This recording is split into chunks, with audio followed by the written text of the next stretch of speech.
महिला, युवक किंवा ज्येष्ठ नागरिकांसाठी तुमची काही खास योजना आहे का? आहे ना, महिलांसाठी खास म्हणजे त्याचा एक किस्सा असा आहे. मेट्रो मॉल आहे, त्याच्या समोर एक महिंद्रा टॉवर आहे, तिथे एक प्लॉट होता. त्यावेळेला मी महिला बाल कल्याण समितीत होती. मला तर महिलांसाठी काहीतरी करायची खूप इच्छा होती.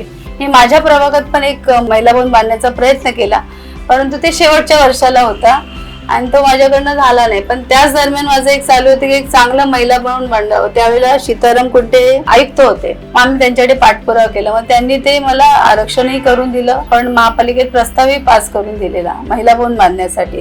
तिथे महिलांसाठी रोजगार, प्रशिक्षण केंद्र, बालसंगोपन केंद्र, म्हणजे ते संगोपन केंद्र असावं. तुमच्यासारख्या मुली एकट्या इथे राहून शहरामध्ये असं पेइंग गेस्ट म्हणून राहतात, तर त्यांच्यासाठी हॉस्टेल असावं, असं आपण एक प्रोव्हिजन केलेलं एक महिला भवन आपण पास करून घेतलं. नंतर माझं नगरसेवक पद गेल्यानंतर तिथल्याच काही लोकांनी तिथे आरक्षण परत बदलण्याचा प्रयत्न केलेला, स्विमिंग पूल टाकलेलं. मग मला कळलं, चेंजेस परत करून पुन्हा महिला भवन करून घेतलंय आणि ती एक माझी एक चांगली अचिव्हमेंट आहे आणि आता होईल ते पण काम चालू. सप्तरंगी महाराष्ट्रामध्ये भांडूप मेरी जान असेच रंगीबिरंगी कॉन्टेंट पाहत राहा. धन्यवाद.